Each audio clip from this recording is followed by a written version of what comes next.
Good morning, Stampers. It's Fiona Whitehead here from craftystamping.blogspot.com. Another video from me. Do excuse my voice. I have been suffering from a cold for the last couple of days and have been feeling not like doing anything, but today is my first day feeling human again, and I wanted to get into my craft room and I actually wanted to do a video. So what I'm doing is not a card, but a sort of gift bag.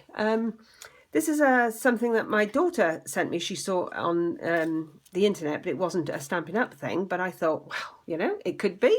And isn't it sweet? And I thought this would be lovely for all those girls who are doing on stage where they have to do lots of swaps and things. And this is so simple, but it's so pretty. And it opens up and you can put a gift card inside, or another little notelet or something like that. So I'm going to show you how I made this. This one is a large one, and you can draw around a CD to get your circles, or if you have the old memory keeper cutters, I still have some of those. They were quite good for the circles, but I'm going to use a small one today, and I've used our stitched framelets. So I thought we would have a little play with the circular stitched framelit, or any of our framelets. It doesn't have to be the stitched ones, but any of the framelets, but the stitched do give it quite a nice little edge. So it's quite simple. In fact, there's not a lot of stamping. In fact, there may not be any stamping, but we can still have a play. So 4 circles of designer series paper.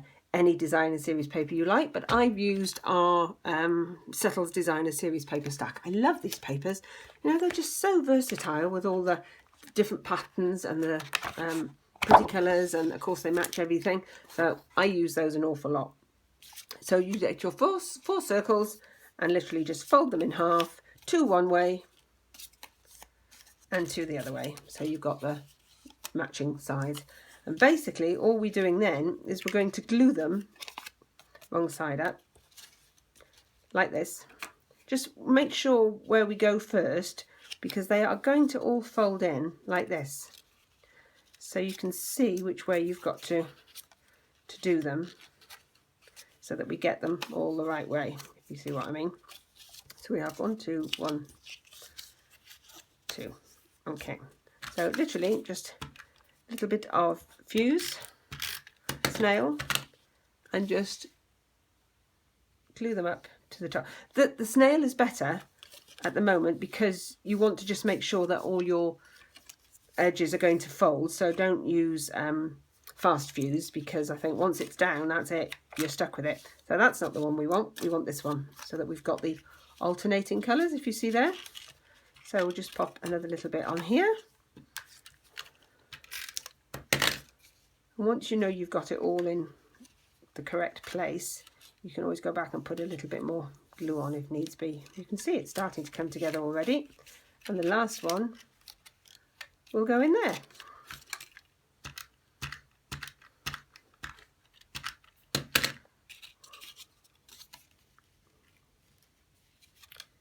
There we go, and then you literally just fold them.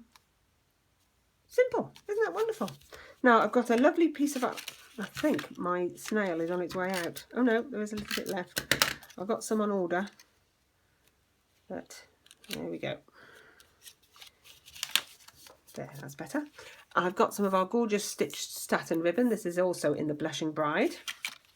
I'm just literally going to tie that round, just to keep it closed. And try and do a knot on camera, a bow I should say. These ultimately don't ever work, do they? But we'll have a quick go. Just, this ribbon is just so pretty. Lovely for weddings too, isn't it? But and it just feels nice. I'm a real feeling person. I love to touch things that feel good and soft, and this is lovely. Not the best bow in the world, but I don't want to fiddle with it on camera. There we go, let's just trim those edges. And then just a little flower to finish it off, I think, don't you? And I've used our Botanical Blooms and the Botanical Blooms Thinlets, which are, mine are in with my stamp set. I put them on a little bit of, what do you call this? Magnetic strip, and they stick to it, and then I always know where they are. So I've just done one of the large flowers. I'm just going to curl the little edges here. And I'm going to use just a touch of rose red. Oh, there is a bit of stamping. Oh, look at that. Just a bit of touch of the rose red ink on a sponge, just to give a bit of colour to those edges. There we go. Like that. And the little white one is going to just get popped in the middle.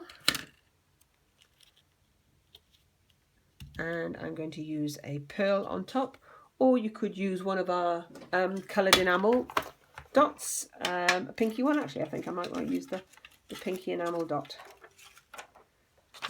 because it'll show up a bit more than the pearl.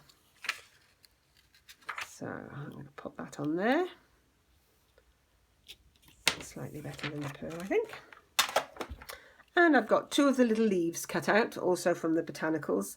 Little fern leaves, they're so pretty, aren't they? So I'm going to just edge those as well. I've cut them out in pear pizzazz, and I'm going to just do a touch of pear pizzazz on the edges, just to give them a bit of texture. You could use the little stamp that goes with it. Oh, missed a bit there. Look, don't need you, thank you. But just gives it a little bit more detail, doesn't it? A little bit more interest. I do love sponging edges of things. You'll probably see me doing that a lot in my videos. There we go. And that's just going to go, they're going to go underneath. Just pop it on there. Like so. There we go. This is quite a big flower for this little one. It probably would be better on the bigger flower, but if you're going to have a flower, you might as well have a decent sized one. Just use a little bit more snail to get all that to stick and not to my fingers. There we go. There. Isn't that so pretty? So, as I say, it's a great little thing for Valentine's. Maybe pop a gift card inside. And there's the two different sizes. This one was the Blooms and Bliss paper I've done. And this I said is, but I've still done both pinks, haven't I? And pink, I'm not a pinky girl normally. So maybe it's love is in the air. So thank you for joining me. As usual, all my subscribers get put in a pot. And at the end of the month, I draw lots to see who wins my projects for that month. So come back and see me on the 1st of March when I'll be telling you who's won. And if you're in my area, that's Andover in Hampshire, and you'd love to come and have some classes or join my team, pop onto my blog and you'll find all the details on there. Thank you. Hope to see you soon. Bye.